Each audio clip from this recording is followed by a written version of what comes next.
Hello and thanks for joining us for another edition of the 1 p.m. Bilingual newscast on Canal International, presented to you by Junior Hossein and myself, Gladys Samu. Good afternoon, Junior. Good afternoon, Gladys.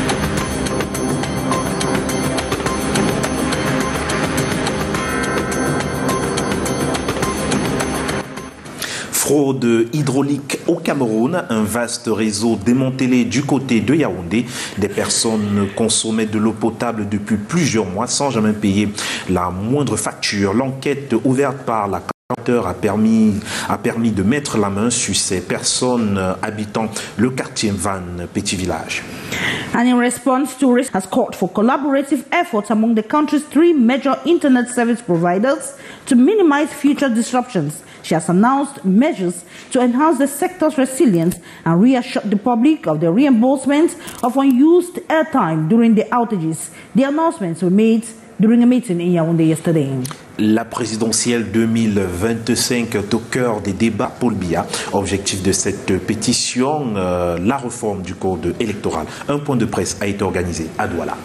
And out of the country, as Senegal prepares for its upcoming presidential elections, a diverse array of candidates has energized the beliefs and visions for the country's future, with seasoned veterans and new entrants alike vying for the presidency. The stage is set for a dynamic and closely watched electoral race that will shape the trajectory of Senegal's democracy.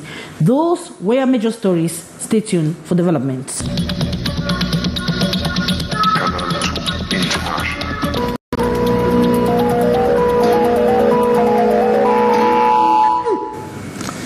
Merci de regarder Canal 2 International et on ouvre ce journal avec les perturbations d'Internet au Cameroun. Avec vous, Gladys Samu.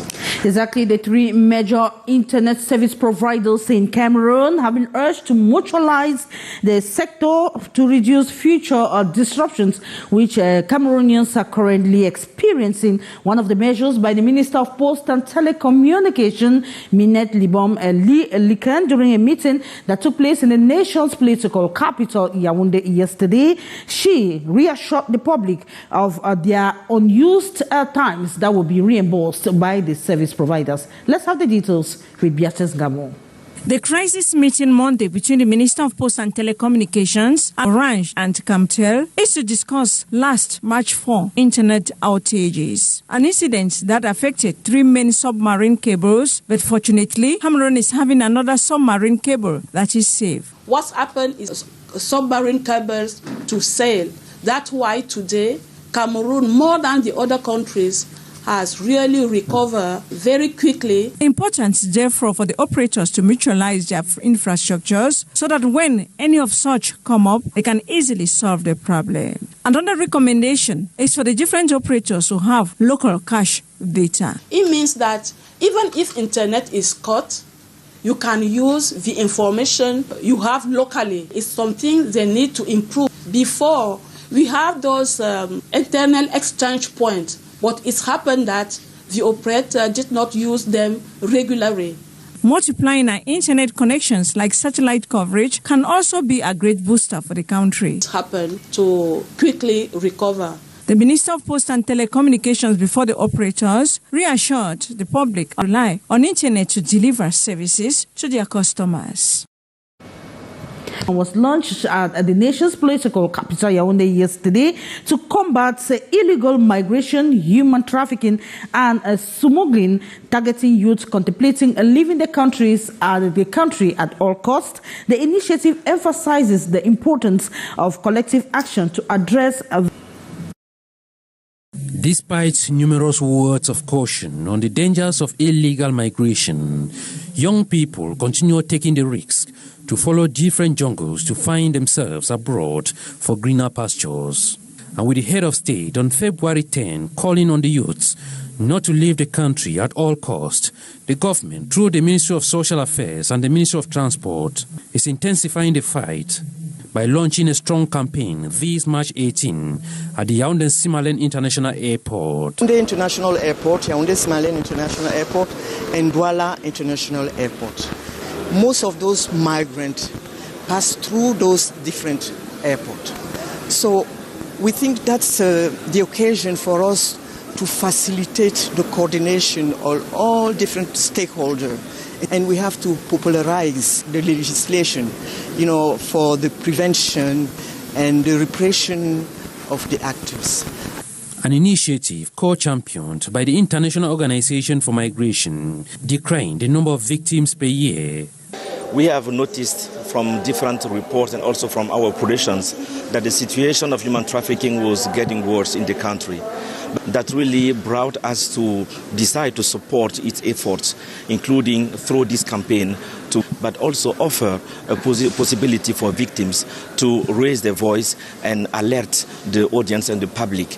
Cameroonians urge to deploy collective efforts against such human trafficking. A toll-free line, which is 1503, which permits the public to use that instrument and to call in order to denounce. The sensitization messages boldly written here at the airport to ring a bell in the minds of those embarking on such doubtful destinations. This human interest story, a young man has been brutally stabbed to death at a drinking spot in Douala, precisely at the Bepe City neighborhood. That was over the weekend. The unfortunate situation or incident happened on Saturday, March 16. That was at 4 a.m. Towards dawn. The victim, who is a bartender, was stabbed 3 times by a shawarma vendor. Let's have the details with Kizzy Kinga. As narrated by some eyewitnesses who elected anonymity, the scuffle, as narrated by some eyewitnesses who elected anonymity, scuffle between the bartender by name David Ngasa and the shawarma vendor sprang from a misunderstanding on where the meat vendor should sit and drink his beer. Il y a eu des disputes entre les deux. There was an argument between the two, the bartender and the shawarma seller, which later ended in the assassination of the other. The fight started. People tried to calm the victim down to no avail. When everyone thought the argument was over, the man removed the knife and stabbed the victim twice. Il y a eu mort d'homme. Serge Changma is the uncle to the deceased. La nuit du samedi matin, in the early, he was stabbed, that his body is lying in front of his workplace. We all rushed to see the corpse. Before we reached there, the bar owners had carried the corpse to bring at the mortuary. The spokesperson of the snack and the rest of the staff are remorseful and called on the population to collaborate with them to hunt for the shawarma vendor who is at large. There is a man house not even on rent. We gave him because he begged on us. We wish to tell the family that we are so touched and remorseful. We call on the population to. As the neighborhood mourns the loss of David, there is a collective call for justice and renewed commitment to prevent such from happening in the nearest future. And we move over to Yaoundé to talk about the water theft by some inhabitants of Van. Il consommait de l'eau potable depuis des mois, voire des âges du côté de Yaoundé, un abonnement frauduleux. On voit cela avec Daniel Anissé-Boudier et Constant Kamga. C'est une cinquantaine de ménages au moins concernés par cette autre opération coup de poing de la brigade de lutte contre la fraude à la direction régionale Camwater pour la ville de Yaoundé et ses environs. Alors que des abonnés réguliers de plusieurs quartiers souffrent de robinets secs, ici en Vannes, petit village, l'eau potable est ce qui manque le moins. Il y en a même pour des cochons. Normal, ce n'est facturé nulle part. Plusieurs maisons sont en fraude. On vous fait une connexion frauduleuse sous la terre et vous avez l'eau 24 heures sur 24 du 1er au 31 sans outil de comptage. Donc c'est une eau qui n'est pas payée. La source d'eau vive ici coupée nette. La brigade de lutte contre la fraude est sans état d'âme face aux fraudeurs, la plupart retranchés à domicile. Arrêtez de donner l'argent. La brigade de lutte contre la fraude, toutes les brigades sont à pied d'œuvre pour traquer les fraudeurs. Tous les fraudeurs seront désormais traqués et la justice va prendre le relais. La répression n'exclut cependant pas la sensibilisation. Quand nous ne sommes pas les bourreaux de nos clients ou de nos futurs, simplement dans son agence, rencontrer le chef d'agence et il aura en 24 heures le dossier constitutif pour avoir un branchement ou un abonnement. Et dans les jours qui vont suivre, on va exécuter son branchement et il aura son compteur. L'objectif est de limiter au maximum la fraude qui cause à la Camwater un manque à gagner d'environ 4 milliards de francs CFA chaque année. Les réfugiés centrafricains exposés au canon des militaires camerounais, cela se passe à Bakari, dans le département d'une région de l'Adamawa, où un village s'est établi juste en face d'un poste frontalier de l'armée camerounaise. Un risque que le sous-préfet de Menganga ne voudrait pas prendre au terme de sa tournée d'animaire avec Eringele. À Bakari, les réfugiés centrafricains se sont établis en face du poste avancé du 33e bataillon d'infanterie moto. Convention internationale en matière d'accueil des réfugiés. Ces conventions, donc, elles-mêmes se sont mises à en présenter. Pour le sous-préfet de l'arrondissement de Menganga, ces derniers doivent déguerpir de cet espace. De nombreux réfugiés traînent toutefois les pas. Ce village est né avec la crise sociopolitique en République centrafricaine en 2013. À Batoa-Godolé, dont il dépend, le sous-préfet de Menganga a tenu à sensibiliser les communautés hôtes et réfugiés sur les défis sécuritaires, à l'instar des prises d'otages avec demande de rançon, la circulation des armes à feu et des munitions, les conflits agro-pastoraux ou encore l'usage des couloirs de transhumance à des fins criminelles. Une descente du chef d'État qui a lieu dans le cadre de la tournée d'animation socio-économique et de remobilisation sécuritaire, opération au terme de laquelle des comités de vigilance ont été redynamisés. Pour ces élections, pour eux, la société civile viennent de déposer électorale. Les détails dans cet élément signé avec la collaboration de Lionel Tchofo. 5053 signataires de cette pétition citoyenne pour la réforme du système électoral au Cameroun. C'est le résultat d'une initiative lancée le 14 mars 2024 par la société civile sous l'impulsion de l'ONG Un monde à venir. La question culturelle et religieuse, c'est une question citoyenne. Selon les initiateurs de cette pétition, le code électoral actuel au Cameroun, y compris les aspects constitutionnels qui violent les principes démocratiques. Électoral et des juges électoraux par le président de la République. La non-maîtrise du fichier électoral qui perd le contrôle du processus après l'étape communale.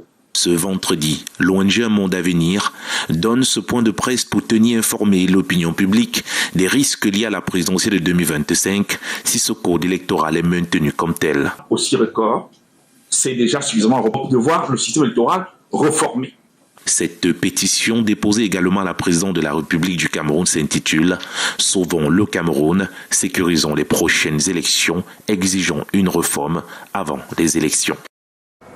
La suite de ce journal avec vous, Gladys Sambo.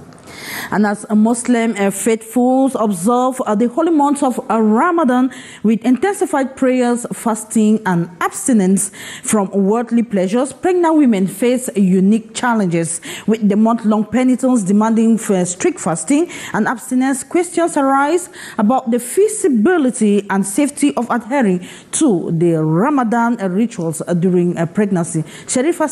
Islam exempts fasting in Ramadan. Some pregnant women sometimes fast while others don't.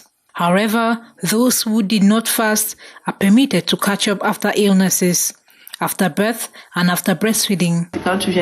For a woman to fast, after she is done breastfeeding, she can catch up after the month of Ramadan. For all healthy individuals, although pregnant women are exempted from this Islamic law, the majority nevertheless choose to fast.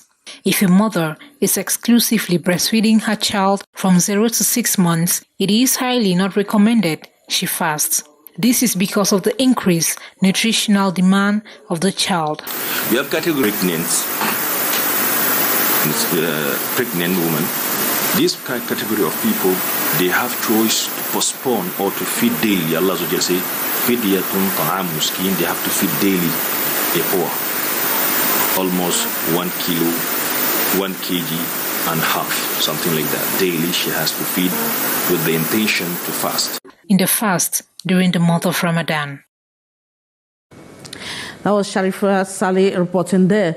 And a campaign to portray the place of therapeutic dance for patients with neurological disorder has taken place in the nation's political capital, Yaoundé. The initiative by the Institute of Applied Neuroscience and Re-Education with the support of the Association of Patients Suffering from Parkinson's disease, depression and dementia. The initiative is aimed at sensitizing patients and the public at large on the latest development in the rehabilitation of patients with these ailments. Let's have the details with Beatrice Ngamo. Dance therapy, a specific form of dance-based treatment with psychological movement that instigates self-awareness, expression and coordination, culminating in a mind-body treatment, combination of exercise, music and cognitive engagement.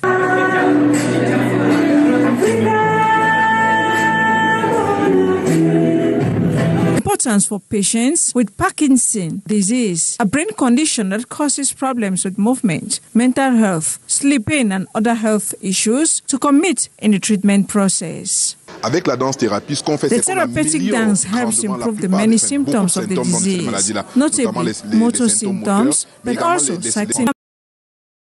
Cameroon Cultural Center, rhythms just flow with dancing steps and body movements, classical, urban, Afrobeat and Latino sounds. Many, like Jean-Pierre, benefited from the opportunity. C'est une occasion to present neurodégénérative. Initiative by the promotion of Sports and Cultural Association with the support of the Institute of Applied Neuroscience and Re-Education. Merci, monsieur.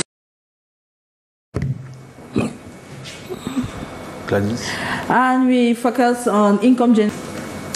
Eh bien, dans le Oncam, les habitants de ce quartier, du moins les habitants de cette partie du Cameroun, des pierres qui seront par la suite concassées afin de servir à confectionner du béton armé, par exemple. Eh bien, ces activités très courues dans cette localité du Cameroun permettent de faire vivre plusieurs familles. Nos reporters nous amènent dans certaines carrières de sable et de pierre. Aline Fomété, Pierre Marico. Ces jeunes, à bord des pirogues, vont plonger dans l'eau. 2 minutes plus tard, ils ressortiront avec du sable. Il sera revendu sur place. Les prix vont de 30 000 francs à 60 000 francs CFA selon le mètre cube. Par jour, on peut enlever au moins même 10 pirogues si tu veux. Quand on parcourt le paysage dans le Oncam, il n'est pas rare de trouver des creux dans des montagnes. Le risque d'être enseveli plane. Ces trous sont faits par des hommes. Ces derniers creusent pour obtenir des pierres. Elles seront concassées et revendues sur le site d'extraction. Ici, le prix varie aussi en fonction du cubage. Jusqu'à Bafon, il n'y a pas de sable. Il n'y a que quelqu'un qui nous ravitaille à Bafon. Bon, c'est qu'on construit tout l'ouest avec. Bon, sur loin de Bafon, pour venir loin à Banja, payer ça. Auparavant, on venait comme ça, on payait même à 20 000, mais maintenant c'est à 32 000, 20 000 sur 100 000. Oh, c'est pas notre faute. Moi, il peut faire 5 chargements comme ça par jour. Parfois, c'est avec ça qu'on nourrit nos familles. Bon. Comme le chef nous a créé ce truc pour diminuer un peu le taux de chômage chez nous. Bon, c'est avec le seau que nous, on se bat aussi un peu parce que la pirogue ne peut pas marcher ici. Bon, avec le seau, 200 sous. Ça fait un camion. Bon, un camion, aujourd'hui, ça nage dans les 20 000, 22 000. Donc pour avoir un camion, ça dépend de la force. Bon, si tu es résistant, tu peux faire 200 sauts au jour. Bon, ça dépend. Il y a les gens qui font les 25 sauts, les 50, ça dépend. Ces activités ne sont pas sans risque. Éboulements et noyades peuvent survenir à tout moment. C'est difficile, puisque même noyer là, c'est pas facile, c'est pas quand même facile. Quand d'autres encres là, ils noient même. Même ressortir, ce sont les problèmes, ils calment même dans l'eau. Dans cette localité, les hommes, les femmes et les jeunes trouvent leur compte dans ces activités qui demandent des efforts physiques considérables. Outiller les femmes pour aux catastrophes qui pourraient survenir au Cameroun. C'est l'objectif d'un atelier d'une semaine qui réunit depuis hier du côté de Yaoundé 20 groupes de femmes porte sur la maîtrise par ces dames des technologies géospatiales. Daniel Anissé-Boudier et Serge Alain Zibou. Investir en faveur des femmes, le thème du 8 mars 2024 est bien assimilé par Humanitarian Open Street Map Team. L'ONG, en partenariat avec la Croix-Rouge camerounaise, met sur pied l'initiative Training Gender Resilience Against Disaster, un projet qui place la femme au centre de la gestion des catastrophes. Le prétexte est tout trouvé. Avec les changements climatiques, aujourd'hui nous avons les inondations, nous avons les glissements de terrain, nous avons la sécheresse, la famine, qui font qu'il faut absolument renforcer les capacités des communautés. On est vraiment sensible à tout ce qui concerne les femmes, d'une part, et d'autre part, les femmes sont plus affectées par tout ce qui est catastrophe. Prévenir les catastrophes en utilisant les technologies géospatiales, principal contenu de ces 5 jours d'atelier. Nous allons utiliser GOSM, nous allons utiliser Quantum GIS, nous allons travailler sur le Tasking Manager qui est un outil qui a été mis en place par HOD.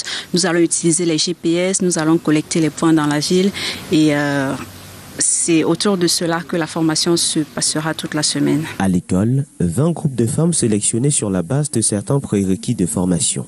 Je suis géographe à la base, environnementaliste et en même temps, j'ai fait des études en géomatique, plus précisément analyse de données SIG, data analysis, accompagnée de la cartographie. À la fin de cette formation, j'aimerais pouvoir être apte à gérer ces catastrophes, à répondre à ces différentes catastrophes et à pouvoir former d'autres personnes à pouvoir réagir face aux différentes catastrophes qui peuvent survenir. À la fin de cette formation, 2 projets seront retenus pour bénéficier d'un accompagnement. Rendons-nous au Sénégal avec vous, Gladys Sambo. Exactly, as Senegal prepares for its upcoming presidential elections, a diverse array of candidates has energized the political landscape, promising an engaging context characterized by a range of perspectives and visions for the country's future, with seasoned veterans and new entrants alike vying for the presidency. The stage is set for a dynamic and closely watched electoral race that will shape the country's trajectory. Let's have the details in this report.